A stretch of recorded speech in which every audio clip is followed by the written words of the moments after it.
السلام علیکم ورحمۃ اللہ وبرکاتہ۔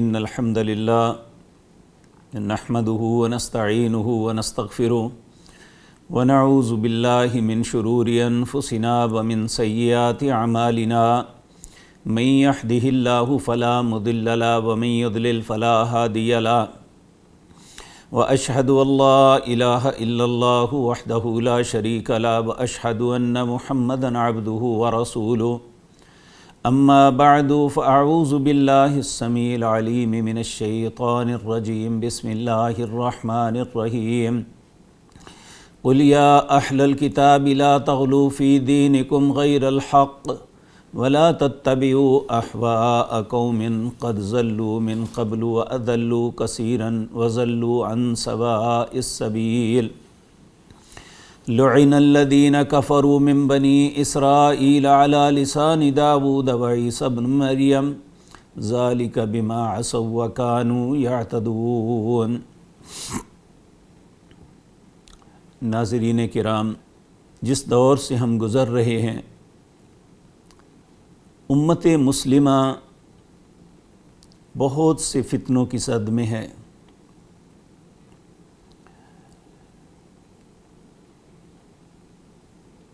لیکن یہ بات ایک حقیقت ہے، ہر فتنہ ایک سے بڑھ کے ایک ہے۔ اللہ رب العزت ہر مسلمان کو اپنی پناہ میں رکھے، ہر قسم کے فتنوں سے محفوظ رکھے۔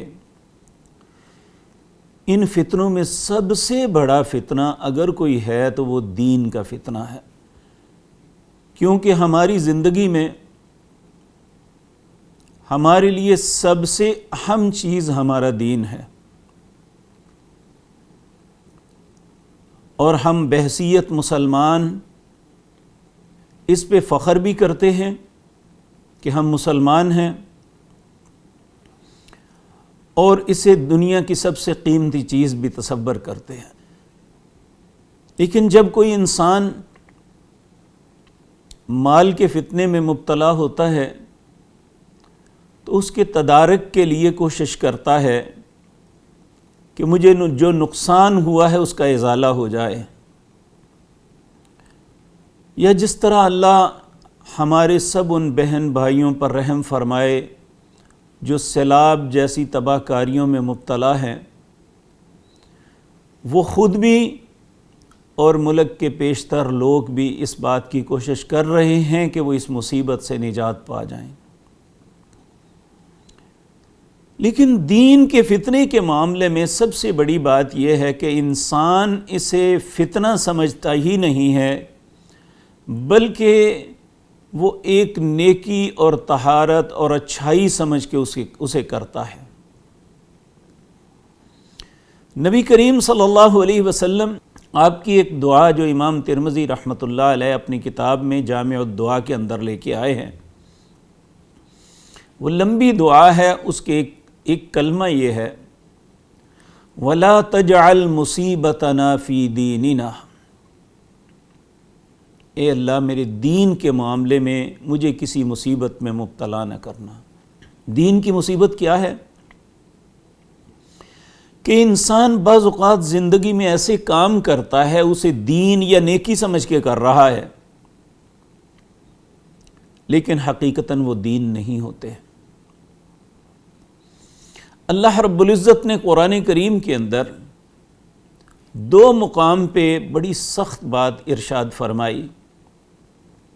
ایک سورۃ کہف کے آخری رکوع میں اللہ رب العزت نے اپنے حبیب کریم جناب محمد رسول اللہ صلی اللہ علیہ وسلم کو ارشاد فرمایا، اے میرے پاک پیغمبر، قل انہیں فرما دیجئے، هل ننبئکم بالاخسرین اعمالا، میں آپ کو بتاؤں کہ اعمال کے اعتبار سے کون خسارے میں پڑ گیا؟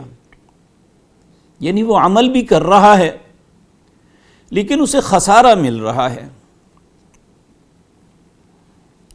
قل هل ننبئکم بالاخسرین اعمالا الذین ضل سعیہم فی الحیاۃ الدنیا، وہ دنیا کی زندگی میں محنت، مشقت، کوشش بڑی کرتا ہے اچھے کام کرنے میں، وَهُمْ يَحْسَبُونَ أَنَّهُمْ يُحْسِنُونَ صُنْعًا، اور وہ اپنے من کے اندر تصور یہ کرتا ہے کہ وہ بہت اچھے کام کر رہا ہے۔ حقیقت کیا ہے؟ اللہ کہتے ہیں بالاخسرین اعمالا، اس کے اعمال برباد ہو گئے، خسارے میں پڑ گئے۔ دوسرا مقام سورۃ غاشیہ کی ابتدائی آیات ہیں۔ اللہ رب العزت فرماتے ہیں هل اتاک حدیث الغاشیہ، کیا تمہارے پاس غاشیہ کی خبر آئی ہے؟ عاملۃ ناصبہ، عمل کر کے تھک جانے والے، تسلا نارا حامیہ، جہنم میں اندھے منہ گرا دیے جائیں گے۔ اب اللہ ان کے عمل جو ہے اس کا اقرار فرما رہے ہیں کہ عمل کر کر کے تھک جانے والے، تسلا نارا حامیہ، جہنم میں اندھے منہ گرا دیے جائیں گے۔ کیوں؟ کہ وہ جس چیز کو، جس عمل کو دین سمجھ کے کر رہے تھے وہ دین نہیں تھا۔ اب یہاں سوال یہ پیدا ہوتا ہے دین ہے کیا؟ یہ بات یاد رکھیں، اللہ رب العزت نے انسانوں کی ہدایت اور رہنمائی کے لیے 1,24,000 انبیاء کو مبعوث فرمایا، جو بحیثیت معلم اور گائیڈ لوگوں کی رہنمائی فرماتے رہے، اور ان کی رہنمائی اللہ رب العزت کرتے رہے۔ سب سے پہلے جنہیں گائیڈنس ملی وہ آدم علیہ السلام، میرے اور آپ کے ماں باپ تھے۔ جب وہ اپنی ایک غلطی کی وجہ سے جنت سے نکال دیے گئے، اللہ نے دنیا کے اندر ایک زندگی گزارنے کے لیے بھیجا تو یہ بات کہی تھی۔ سورۃ طٰہٰ ہے 16واں پارہ، اس کے آخر میں اللہ نے فرمایا قُلْ نَحْبِطُوا مِنْهَا جَمِيعًا، تم دونوں اب یہاں سے نکل جاؤ، بَعْضُكُمْ لِبَعْضٍ عَدُوٌّ، میں پھر بتاتا ہوں تم اور شیطان آپس میں دشمن ہو۔ تمہیں اس نے جنت سے نکالا، اب اس کی کوشش ہوگی کہ جنت میں نہ آ سکو۔ اور پھر اللہ نے فرمایا فَإِمَّا يَأْتِيَنَّكُم مِّنِّي هُدًى، تمہاری ہدایت، تمہاری رہنمائی کے لیے میں اصول بھیجوں گا۔ فَمَنِ اتَّبَعَ هُدَايَ، جو میری بتائی ہوئی رہنمائی کو قبول کرے گا، فَلَا يَضِلُّ وَلَا يَشْقَى، نہ وہ گمراہ ہوگا نہ بدبختی اس کا مقدر بنے گی۔ اب یہاں ہر مسلمان کو، بلکہ ہر انسان کو یہ بات سمجھ لینی چاہیے، ہدایت کا رستہ صرف وہ ہے جو اللہ کی طرف سے آتا ہے۔ جو اللہ بتاتے ہیں، جس سے روکتے ہیں، اس سے رک جانے کا نام نیکی ہے، اور جس کا حکم دیتے ہیں اس کام کو کرنے کا نام نیکی ہے۔ اپنی خواہش کا نام نیکی نہیں ہو سکتا۔ خوش نصیب وہ لوگ ٹھہرے جنہوں نے خالص انبیاء پر نازل ہونے والی رہنمائی کو من وعن قبول کیا اور اس پہ عمل کیا۔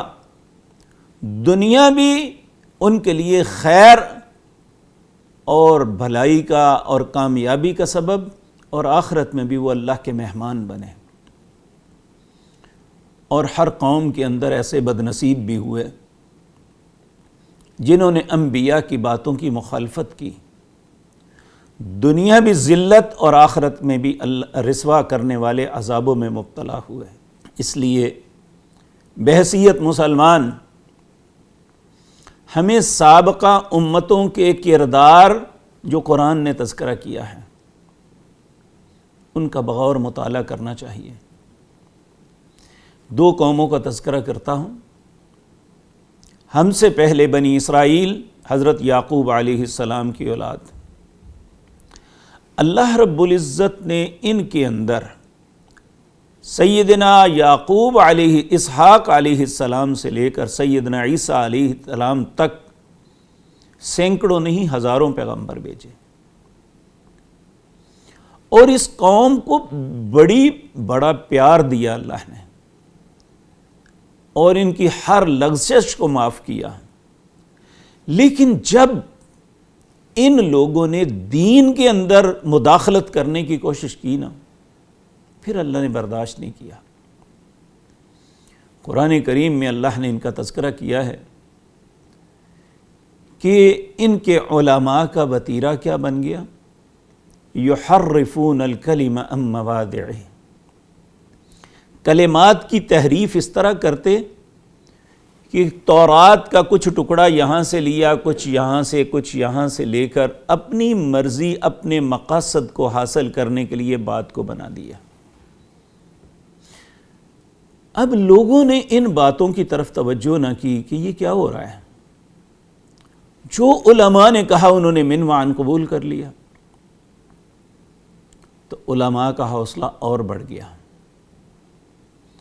پھر اللہ رب العزت کہتے ہیں ان الذین یکتبون الکتاب بایدیہم ثم یقولون ھذا من عند اللہ لیشتروا بہ ثمنا قلیلا، اپنے پاس سے باتیں لکھتے اور کہتے اللہ کی طرف سے ہیں۔ کیوں کرتے؟ تاکہ اس سے مال کمایا جا سکے۔ تو انہوں نے ان باتوں کو جب قبول کیا تو اللہ رب العزت نے انہیں وارننگ دی۔ وَقَضَيْنَا إِلَى بَنِي إِسْرَائِيلَ فِي الْكِتَابِ لَتُفْسِدُنَّ فِي الْأَرْضِ مَرَّتَيْنِ وَلَتَعْلُنَّ عُلُوًّا كَبِيرًا، اے بنی اسرائیل میں نے تمہارے متعلق فیصلہ کر دیا ہے، اگر تم اپنی ان حرکتوں سے باز نہ آئے، یہ فساد نہ چھوڑا، تو تم پہ ایسے لوگ مسلط کروں گا کہ جن کے دل میں کوئی رحم نہیں ہوگا۔ لیکن انہوں نے اسے بڑا ہلکا لیا، اور بالآخر اللہ نے وہ وقت لے آیا کہ بخت نصر جو عراق کا حاکم تھا، اس نے بیت المقدس پہ حملہ کیا اور پورے شہر کو تہہ و تائق کر دیا، اور یہود کا بہت بڑا قتل عام کیا۔ اور اس قتل عام کا سبب کیا تھا؟ اللہ نے وارننگ دی تھی کہ فساد نہ کرو، دین کے متعلق فسادی نہ بنو۔ اسی طرح عیسائی، انہوں نے بھی اللہ نے جو عیسیٰ علیہ السلام پر کتاب نازل کی تھی اسے بدل دیا۔ تو اللہ رب العزت نے قرآن کریم کے اندر پھر جو میں نے آغاز میں آیت پڑھی ہے، اللہ فرماتے ہیں قل، اے میرے پاک پیغمبر انہیں فرما دیجئے، یا اہل الکتاب لا تغلوا فی دینکم، اہل کتاب دین کے اندر غلو نہ کرنا۔ غلو کیا ہے؟ غلو یہ ہے کہ کوئی چیز اپنے پاس سے دین کے اندر ایڈ کرنا ہے، جس کا نہ اللہ نے حکم دیا ہے نہ اس کے رسول نے۔ اور بحیثیت مسلمان ہمیں یہ بات سمجھنی لینی چاہیے کہ نبی کریم صلی اللہ علیہ وسلم نے کوئی ایسی بات نہیں جس کی وضاحت نہ کی ہو۔ اس میں دین کے معاملے میں بھی وضاحت کی۔ جب آپ حجۃ الوداع کے لیے تشریف لائے، یہ آپ کی زندگی کا سب سے بڑا اجتماع تھا، جس میں اس وقت کے اعتبار سے 1.25 لاکھ سے زیادہ لوگ تھے، اور ذی الحجہ کی 10 تاریخ کو یوم النحر کے دن منا کے اندر آپ نے لوگوں کو یہ بات ارشاد فرمائی تھی۔ آپ نے فرمایا ترکت فیکم امرین، لوگوں 2 چیزیں تم میں چھوڑ کے جا رہا ہوں، لن تضلوا ما تمسکتم بہما، جب تک ان دونوں کو اپنائے رکھو گے گمراہی نہیں آئے گی۔ وہ 2 چیزیں کون سی ہیں؟ کتاب اللہ، ایک اللہ کی کتاب ہے، اور دوسری سنت رسول اللہ صلی اللہ علیہ وسلم، دوسرا رسول اللہ کا طریقہ ہے۔ اس کے بعد آپ نے یہ سٹیمپ لگا دی، آپ نے نہیں بلکہ اللہ نے لگا دی، الیوم اکملت لکم دینکم واتممت علیکم نعمتی ورضیت لکم الاسلام دینا، آج یہ دین مکمل ہو گیا ہے، میں نے تمہارے لیے اسلام کو دین پسند کر لیا ہے، اب جو اسلام پہ چلے گا وہی حقیقتاً کامیاب و کامران ہوگا۔ تو یہ جو اسلام ہے جس کا نام کتاب و سنت ہے، یعنی اللہ کی کتاب قرآن اور جناب محمد الرسول اللہ کے فرامین، اس میں غلب کی اجازت نہیں ہے۔ غلب کا مطلب اپنے پاس سے کوئی چیز ایڈ کرنا، یا خدا نخواستہ کسی چیز کو جو دین کے اندر اللہ نے حکم دیا ہے اسے نکال دینا۔ یہ پہلے جو اہل کتاب تھے انہوں نے یہ دونوں کام کیے، اس لیے اللہ نے انہیں کہا یا اہل الکتاب لا تغلوا فی دینکم غیر الحق، دین کے اندر غلب نہ کرنا، اللہ نے تمہیں یہ حق نہیں دیا۔ یعنی کوئی انسان اپنی خواہش کے مطابق دین کو بنانے کی کوشش کرے غیر الحق، اللہ نے یہ حق نہیں دیا۔ اور پھر اللہ فرما رہے ہیں وَلَا تَتَّبِعُوا أَهْوَاءَ قَوْمٍ، کسی ایسی قوم کی اتباع نہ کرنا جو اپنی خواہش پہ چلتی ہے۔ کس کی اتباع کرنی چاہیے؟ جو اللہ کے حکم کے مطابق چلتی ہے، جو رسول اللہ کی طریقے کے مطابق چلتی ہے، اتباع اس کی کرنی چاہیے۔ وَلَا تَتَّبِعُوا أَهْوَاءَ قَوْمٍ، کسی ایسی قوم کی اتباع نہ کرو جو اپنی خواہش پہ چلتی ہے۔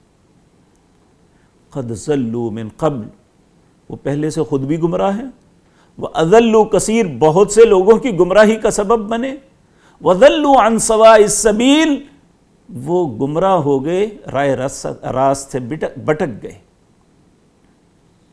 تو میرے عزیز بھائیوں، میری عزیز بہنوں، غلب کے دو نقصان بہت بڑے ہوتے ہیں جب انسان دین کے اندر غلب کرتا ہے، کیونکہ بعض لوگ یہ بات کہتے ہیں حرج کیا ہے جی، اچھی بات ہی تو ہے۔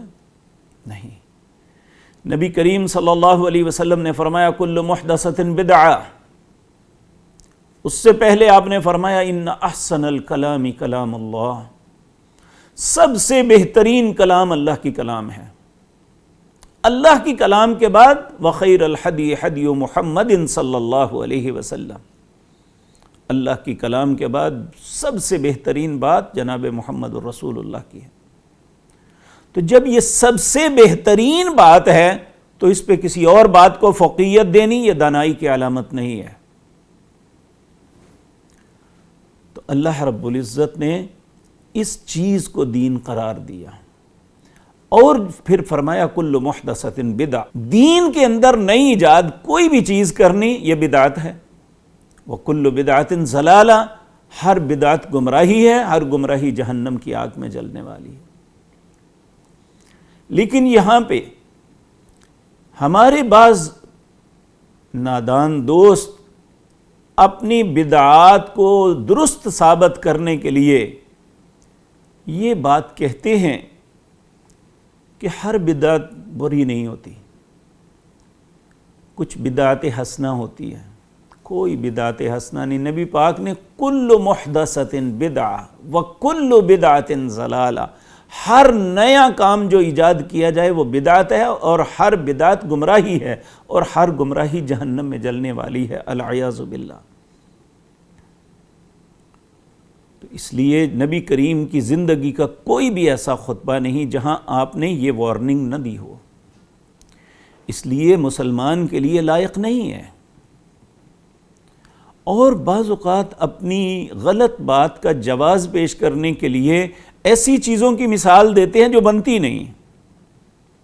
یہ بات یاد رکھیں، دو چیزیں ایسی ہیں جس میں ارتقاء نہیں ہے، باقی دنیا کی ہر چیز میں ارتقاء ہے، اس میں تبدیلی بھی کی جا سکتی ہے، بہتری بھی لائی جا سکتی ہے، اس میں تغیر و تبدل ہر چیز ہو سکتی ہے۔ مثلا مکان ہے، چھت ہے، روڈز ہیں، سواریاں ہیں۔ اللہ نے کہا ہے قرآن میں والخیل والبغال والحمیر لترکبوها وزینہ ویخلق ما لا تعلمون، آج تمہاری سواریاں خچر ہیں، گدے ہیں، اونٹ ہیں، کل ایسی سواریاں پیدا کروں گا جنہیں تم نہیں جانتے۔ وَآیَةٌ لَّهُمْ أَنَّا حَمَلْنَا ذُرِّيَّتَهُمْ فِي الْفُلْكِ الْمَشْحُونِ، یہ آج کشتیوں پہ بیٹھ کے تم جاتے ہو، ابن آدم کو اٹھائے پھرتی ہے۔ وَخَلَقْنَا لَهُم مِّن مِّثْلِهِ مَا يَرْكَبُونَ، آنے والے وقتوں میں میں ایسی سواریاں پیدا کرتے ہو جن پہ تم سوار ہوگے، آج نہیں جانتے۔ تو یہ دنیا کی ہر چیز میں ارتقاء ہے، جیسے مرضی کر لو، لیکن دو چیزوں میں نہیں، ایک انسان کی تخلیق میں، اللہ نے سب سے پہلے انسان ایک جوڑے سے جب اولاد پیدا کی تھی وہ آدم اور حوا تھے، اور دنیا کو یہ بتایا یا ایھا الناس انا خلقناکم من ذکر و انثی، تمہیں ایک اور مرد اور عورت سے پیدا کیا۔ آج تک دنیا میں انسان کی تخلیق کا یہی طریقہ ہے، جب بھی کوئی انسان اس تخلیق کے طریقے میں مداخلت کرے گا وہ انسان نہیں پیدا ہوگا، کچھ اور ہی ہوگا۔ اسی طرح دین کے اندر ارتقاء نہیں ہے۔ جو اللہ نے نازل کیا ہے، آج بحیثیت مسلمان ہمارے لیے قرآن نازل ہوا، اور یہ ہماری خوش نصیبی ہے کہ اللہ نے قرآن کو صرف نازل ہی نہیں کیا بلکہ اس کی حفاظت کی ذمہ داری بھی خود لی، کیونکہ پہلے لوگوں نے کتابوں کو بدل دیا تھا۔ کہا انا نحن نزلنا الذکر و انا لہ لحافظون۔ اور دوسری اللہ نے مہربانی یہ فرمائی کہ اگر کوئی انسان چاہے بھی اس میں تغیر و تبدل تو نہیں کر سکتا، لا یاتیہ الباطل من بین یدیہ ولا من خلفہ، نہ اس کے آگے کوئی لفظ لگا سکتا ہے نہ پیچھے، لیکن اس کا معنی تو بدل سکتے ہیں نا، اس کی تفسیر تو اپنی مرضی سے کر سکتے ہیں نا۔ اس کی بات بھی اللہ رب العزت نے فرمائی، هو الذی انزل علیک الکتاب، اللہ وہ ذات پاک ہے جس نے یہ کتاب نازل کی، منہ آیات محکمات، اس میں کچھ محکم آیتیں ہیں، وَأُخَرُ متشابہات، کچھ انسان کی آزمائش کے لیے متشابہات جس میں کسی انسان کو شک میں مبتلا کیا جا سکتا ہے۔ فَأَمَّا الَّذِينَ فِي قُلُوبِهِمْ زَيْغٌ، وہ لوگ جن کے دلوں میں ٹیڑھا پن ہے، فَيَتَّبِعُونَ مَا تَشَابَهَ، وہ متشابہات کے پیچھے چلتے ہیں، مِنْهُ ابْتِغَاءَ الْفِتْنَةِ وَابْتِغَاءَ تَأْوِيلِهِ، ان کا مقصد فتنہ ڈالنا، غلط تعویلیں کرنا، حالانکہ وَمَا يَعْلَمُ تَأْوِيلَهُ إِلَّا اللَّهُ، اس کی تعویل اللہ کے علاوہ کوئی نہیں جانتا۔ وَالرَّاسِخُونَ فِي الْعِلْمِ، جو راسخ علم والے ہیں، صحیح عالم دین ہیں، یقولون آمنا بہ کل من عند ربنا، وہ کہتے ہیں جو ہمارے رب نے اتارا ہم نے مان لیا، ہماری عقل میں آئے یا نہ آئے، ہم اس کی تعویل نہیں کریں گے، اپنی مرضی سے اس کی تعبیر نہیں کریں گے۔ وما یذکر الا اولو الالباب، یہ نصیحت کس کے لیے ہے؟ جو عقل مند ہیں۔ اللہ ہمیں بھی عقل نصیب فرمائے۔ اور وحی کا دوسرا ذریعہ ہے جناب محمد الرسول اللہ کی ذات۔ اللہ نے جب قرآن نازل کیا تو کہا ہم نے یہ قرآن نازل کیا، ثم ان علینا بیانا، پھر اس پہ عمل کا طریقہ بھی سکھائیں گے۔ اور رسول اللہ صلی اللہ علیہ وسلم نے پریکٹیکلی 23 سال کے اندر نجمن جیسے جیسے قرآن نازل ہوتا رہا، اللہ کے نبی نے اس قرآن پہ عمل کے طریقے بتائے۔ مثال کے طور پہ نماز نازل ہوئی، اقیم الصلاۃ، نماز پڑھو، کس طرح نماز پڑھنی ہے؟ اللہ نے جو رہنمائی فرمائی رسول اللہ نے اس ترتیب سے نماز سکھا دی۔ کس وقت نماز پڑھنی ہے؟ جو اللہ نے وقت بتایا اس وقت نماز پڑھنی ہے۔ کتنی نماز پڑھنی ہے؟ اللہ نے رہنمائی فرمائی، نبی مکرم صلی اللہ علیہ وسلم نے ہماری رہنمائی کی کہ اس طرح اس وقت میں ایک دن میں 5 مرتبہ نماز پڑھنی ہے۔ تو جس طرح اللہ قرآن نازل کرتا رہا، ثم ان علینا بیانا، اس کا بیان رسول اللہ ہمیں بتاتے رہے۔ تو میرے عزیز بھائیوں اور بہنوں، یہ دین ایک مربوط چیز ہے جو کتاب و سنت پہ مشتمل ہے۔ اللہ کی کتاب قرآن اور جناب محمد الرسول اللہ کی سیرت صلی اللہ علیہ وسلم، ان دونوں چیزوں کا نام دین ہے۔ اگر ہم لوگ اس دین کے فتنے سے بچنا چاہتے ہیں، پھر باہر کی ساری چیزوں کو چھوڑیں، صرف اللہ اور اس کے رسول کی بات کو مان لیں۔ اللہ نے یہی بات کہی ہے، اطیعوا اللہ و اطیعوا الرسول، اللہ کی اطاعت کرو، رسول اللہ کی اطاعت کرو۔ ایک مقام پہ فرمایا وَأُولِي الْأَمْرِ مِنْكُمْ، جو تم میں اولی الامر ہیں، یعنی تمہارے علماء ہیں، تمہارے حکمران ہیں، ان کی بات بھی مان لو۔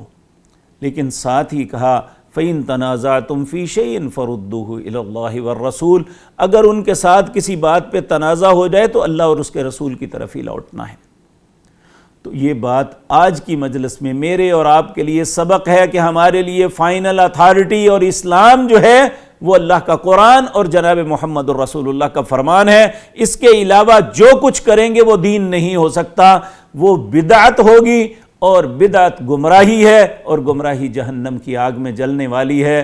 اس لیے ہر مسلمان کو اپنے متعلق سوچ لینا چاہیے کہ ہم نے کتاب و سنت کا رستہ اپنانا ہے یا اپنی خواہش کے مطابق دین کو بنانا ہے۔ اللہ ہمیں بہتر فیصلہ کرنے کی توفیق عطا فرمائے۔ اقول قولی ھذا واستغفر اللہ لی ولکم۔